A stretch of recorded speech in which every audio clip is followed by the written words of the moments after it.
Hello, good evening, नमस्कार। भारत के तीन साहित्यिक कृतियाँ यानी थ्री इंडियन लिटरेरी वर्क को यूनेस्को के मेमोरी ऑफ द वर्ल्ड के रीजनल रजिस्टर में नाम दर्ज हो चुका है, यानी इनको शामिल कर दिया गया है। यूनेस्को क्या है? यूएन का संस्था है जो आर्ट एंड कल्चर, साइंस और बच्चों से रिलेटेड काम करती है। विश्व स्तर पर, इंटरनेशनली स्तर पर यूएन का संस्था है। 1945 में इसकी स्थापना हुई थी।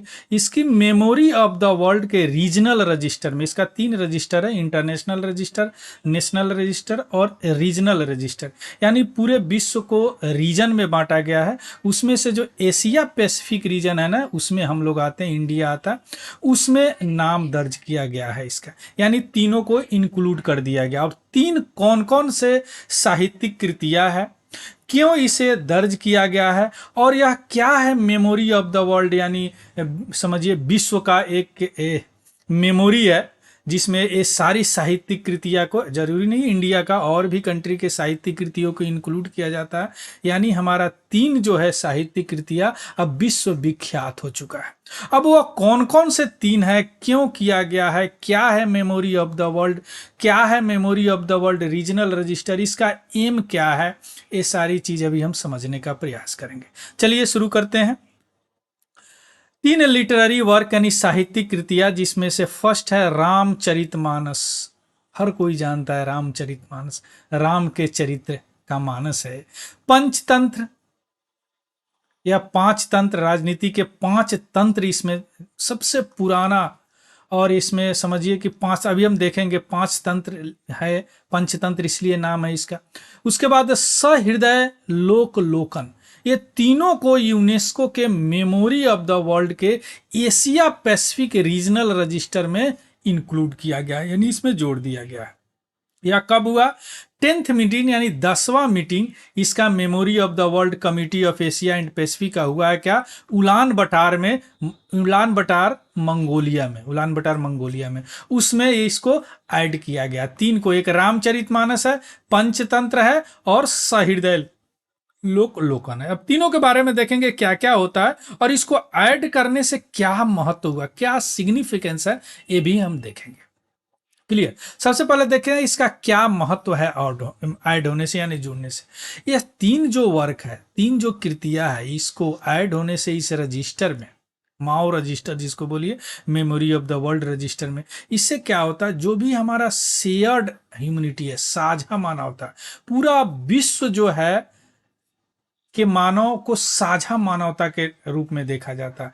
जो साझा मानवता को एक शेप देने में, आकार देने में, या जो डाइवर्स नैरेटिव है, यानी बहुत तरह के कथाएं हैं, इसके बाद आर्टिस्टिक एक्सप्रेशन है, कलात्मक कथाएं हैं, है ना, यह क्या करता है, एक तरह से प्रिजर्व करेगा और सेलिब्रेट भी, मनाने का भी, संरक्षण करने का भी, अब मनाने का भी काम करेगा। जैसे हमारा रामायण है, पंचतंत्र है, यह विश्व स्तर पर लोग इसको जानेंगे, इसको पढ़ेंगे, और क्या हो जाएगा, मेरे कल्चर के बारे में वो लोग जानेंगे, उनके कल्चर के बारे में हम जानेंगे, तो क्या होगा, एक शेयर्ड साझा मानवता को आकार देने में एक बहुत बड़ा भूमिका यह निभाएगा। दूसरी बात कि यह जो साहित्यिक कृतियां है, यह अपने टाइम या अपने समय और जगह से परे हैं। ऐसी नहीं कि इंडिया में इसकी संरचना हुई तो इंडिया से परे है। या आज भी यह रामचरितमानस को इंडिया के अलावा श्रीलंका, कंबोडिया, इंडोनेशिया में काफी ज्यादा पढ़े जाते हैं इन कृतियों को। तो यह एक अमिट छाप छोड़ेगी, इनडेलिएबल मार्क छोड़ेगा, किस पे? रीडर पे, जो पढ़ते हैं, जो कलाकार हैं उनको, इंडिया के अंदर भी और इंडिया के बाहर भी, with in and outside India. और इस कृतियों को जो मेन जो अपेक्स इंस्टीट्यूशन है जो भेजते हैं यूनेस्को में, वहाँ है Indira Gandhi national centre for art, IGNCA। यह नोडल एजेंसी है जो ये नॉमिनेशन भेजती है लिस्ट का, जैसे इस बार भेजती रामचरितमानस, पंचतंत्र और सहृदय लोकन को, है ना। तो यह इसका महत्व है, यह इसका क्या है, महत्व है। अब हम आते हैं एक एक करके देखते हैं रामचरितमानस। और यह इस समय में शामिल हुआ है जब राम मंदिर भी बन के तैयार हो गया है। तो रामचरितमानस के दो पांडुलिपि को भेजा गया था, मनुस्क्रिप्ट को। मनुस्क्रिप्ट मीन्स हुआ होता है कि कोई किसी भी साहित्यिक कृतिया को पब्लिश होने से पहले उसका जो ओरिजिनल प्रति होती है ना, उसको बोलते हैं मनुस्क्रिप्ट, जिसको हम बोले कि हैंड रिटेन भी बोल सकते हैं, है ना। जैसे हम मान लीजिए कि किसी तरह नोट्स बनाते हैं किसी का, तो हाथ से लिखते हैं ना, तो मनुस्क्रिप्ट हुआ, हाथ से लिखा हुआ। तो रामचरितमानस के दो मनुस्क्रिप्ट पांडुलिपियों को यूनेस्को में भेजा गया था। एक जो गोस्वामी तुलसीदास जी लिखे थे, और एक जो अरेबिक में लिखा गया है 18वीं शताब्दी में। दोनों जो है एक बड़ा वैल्यू है वेस्ट एशिया में और अदर पार्ट ऑफ वर्ल्ड में। रामचरितमानस तो पूरे दुनिया में लोग पढ़ते हैं, है ना। अब आते हैं पंचतंत्र।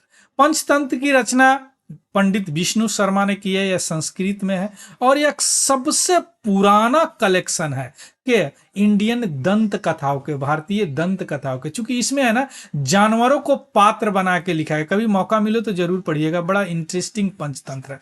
इसका नाम यह पंचतंत्र में 5 तंत्र में यह पूरा किताब लिखा गया, 5 भाग में लिखा गया। और इसमें समझाने के लिए कई बार पात्र जो है वह जानवरों को भी बनाया गया है ना। 5 पार्ट है, इसलिए इसको पंचतंत्र भी बोला जाता है। और इसमें सबसे एक यूनिक चीज है जो एक दूसरे से अलग करता है, डिस्टिंग्विश फीचर जो है वह है कहानी के भीतर कहानी का स्ट्रक्चर है। इसमें एक तो कहानी है, उस कहानी के भीतर भी कहानी बनाया गया है पंचतंत्र, है ना, इसीलिए इसको भी इंक्लूड किया गया।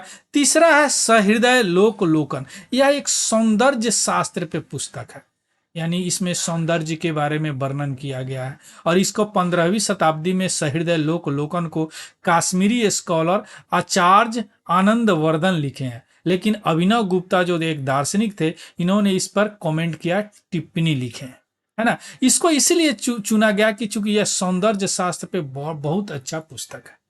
क्लियर, तो तीनों के बारे में समझ गए। अब आते हैं मॉ प्रोग्राम क्या होता है। मेमोरी ऑफ द वर्ल्ड यह लॉन्च किया गया यूनेस्को द्वारा 1992 में। 3 रजिस्टर होते हैं, शुरू में बता चुके हैं, इंटरनेशनल, रीजनल और नेशनल रजिस्टर, है ना। तो इंटरनेशनल रजिस्टर में भी हमारा बहुत सारे इंडिया के एंट्री हैं, जैसे तमिल मेडिकल मनुस्क्रिप्ट कलेक्शन है ना, तमिल मेडिकल का। इसके अलावा शैव मनुस्क्रिप्ट है, पांडुलिपि है, ऋग्वेद को भी शामिल किया गया। लेकिन पहली बार ये रीजनल वाले को शुरू किया गया है, मॉकैप को 2004 में। उसके बाद में पहली बार हम लोग 3 एंट्री भेजे हैं, तीनों को शामिल कर लिया गया, रामचरितमानस, पंचतंत्र और सहृदय लोकलोकन, तीनों को एक्सेप्ट कर लिया गया। क्लियर। अब इसका क्या एम क्या है, इसका उद्देश्य क्या है इस मॉकैप को, है ना, रीजनल का। यह क्या करता है, वर्ल्ड की जितने भी डॉक्यूमेंट्री हेरिटेज है, दास्तावेजी विरासत इसको हिंदी में बोलिए, उसको प्रिजर्व करता है। जैसे रामायण क्या है, रामायण का एक डॉक्यूमेंट्री हेरिटेज है हमारा, पंचतंत्र क्या है उसी तरह है, सहृदय लोक, तो प्रिजर्व करता है। और प्रिजर्व करने के अलावा इसको यूनिवर्सल एक्सेस, सार्वभौम रूप से एक्सेस करता है इस डॉक्यूमेंट्री हेरिटेज को, यानी दास्तावेजिक विरासत को, है ना। जैसे मान लीजिए कि यह यूनेस्को में शामिल हो गया, तो यूनेस्को में जितने यूएन का कंट्री है, सारे लोग इसको देखेंगे, इसको पढ़ेंगे, इसके बारे में जानेंगे, तो इस साझा मानवता को बढ़ाएगा कि नहीं बढ़ाएगा, बढ़ाएगा। इसके अलावा पब्लिक अवेयरनेस बढ़ाएगा, या इस डॉक्यूमेंट्री हेरिटेज को अवेयर हो। जैसे बहुत सारे लोग अभी जानते भी नहीं होंगे ये सारी चीजें, तो हो सकता है उनको पंचतंत्र कल खरीदे, उसको पढ़ना शुरू करे। रामचरितमानस तो हर कोई पढ़ा होगा। इसके अलावा सहृदय लोकलोकन, ये नई चीज है, या थोड़ा सा पढ़े तो क्या हो गया, एक पब्लिक अवेयरनेस भी फैलाया है। क्लियर। तो यह आर्ट एंड कल्चर के लिए बड़ा इंपॉर्टेंट यह टॉपिक है, क्योंकि यूनेस्को के मेमोरी ऑफ द वर्ल्ड के रीजनल रजिस्टर में 3 चीज, रामचरितमानस, पंचतंत्र और सहृदय लोकलोकन को शामिल किया गया। और तीनों के बारे में देख लिए क्या है ये memory of the world register के बारे में देखे भी क्या है। क्लियर। इसका पीडीएफ हमारे तिवारी जनरल स्टडी एक है, उस पर आपको मिल जाएगा, वहां से देख लीजिएगा, उसको भी ज्वाइन कर लीजिए, है ना। अगर यह इंफॉर्मेटिव लगा हो तो प्लीज इसको लाइक, शेयर और सब्सक्राइब जरूर कीजिएगा, और फीडबैक जरूर दीजिएगा कमेंट करके। So thank you, have a good day and happy learning. Thank you very much.